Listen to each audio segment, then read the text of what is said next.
So here it is. We picked it up at auction. $220 was the final bid on it, and then we had to pay some taxes and fees. So not much, like $245 I think after taxes and fees.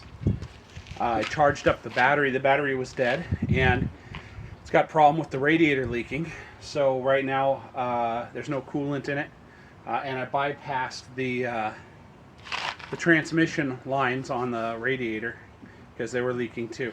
So we just hooked them together with a hose and charged up the battery and fired it up. It runs a little rough because of the old gasoline in it, but besides that, good running car, all-wheel drive, turbocharged, fires right up. And so this is a 2002 Volvo. This is a 5-cylinder engine. It's got a turbocharger on the bottom. These are the intercooler pipes, so it's got a full aluminum intercooler in the front of it. Works great. Power steering, power brakes, air conditioning, cruise control. This is the High Country XC SR model, so I think it's actually putting out about 250 horsepower. So that's great. Needs a good cleaning, but I think it'll work out pretty good. So the car that we're going to be putting it in. So there's the body that we're going to be putting on top of that. So we're going to cut the Volvo down, and we're going to lift that 51 Ford body off of it. It's only about an inch difference in wheelbase, so it shouldn't be too bad. So we got to cut and prep that whole thing, lift it up, and prep the Volvo. And we're going to be doing a bunch of videos on that over the next 2 weeks. And we're going to get her all ready to go and put together. So we'll have a 51 Ford with a Volvo, all-wheel drive, turbocharged, all the options, guts underneath it. So I think that'll be pretty good. So some people are upset about how we're going to be hacking up a car to get another one running, but we've had that Ford here for 10 months, and we're trying to figure out how to do it right. And my wife, I want it to be dependable for her, reliable, easy to run.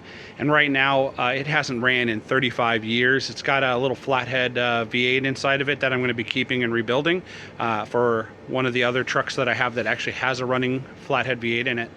But besides that, we'd have to rip out the whole front suspension and rear axles, and I want to put all-wheel drive, all-wheel disc brakes on it, independent suspension, power steering, power brakes, all of those nice conveniences nowadays. And I can't really do that on a low budget because I mean, just buying all the kits and putting it together, I'm looking at 4 to 6 grand probably, and all the accessories and a modern engine and tranny and wiring harnesses and, you know, everything.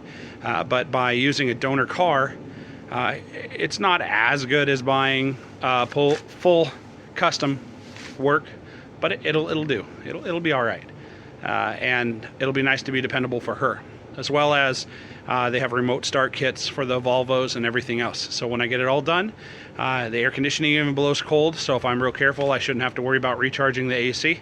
And it'll have everything. I can convert over the turn signals and headlight wires and everything to modern LED headlights in the 51 Ford, which will make it even more dependable. So since we only picked up the car for like 250 bucks, for running, driving, clean title, the airbags didn't even deploy, so I do have to remove some of those carefully. I might even be selling some of the parts to get some of the money back. Like, I don't really need all the doors and glass and all that other stuff because I'm going to be cutting it up. And then when we're all done, I probably have to put about another $1,000 in accessories, $500 worth of glass and rubber all the way around on the new car because I want all new glass. And then we have to finish reupholstering the whole interior. So I'll probably be into the 2 cars together, the whole finished product. I should have a running and driving car for like $1,500 to $2 grand. And to get a fun little street rod car like that, that's pretty hard to do for that price range. So I think it'll be all right. You guys will come along with the adventure with me, and we'll keep videotaping things. And it'll get pretty exciting because not too many people cut up perfectly good cars. So, all right, guys.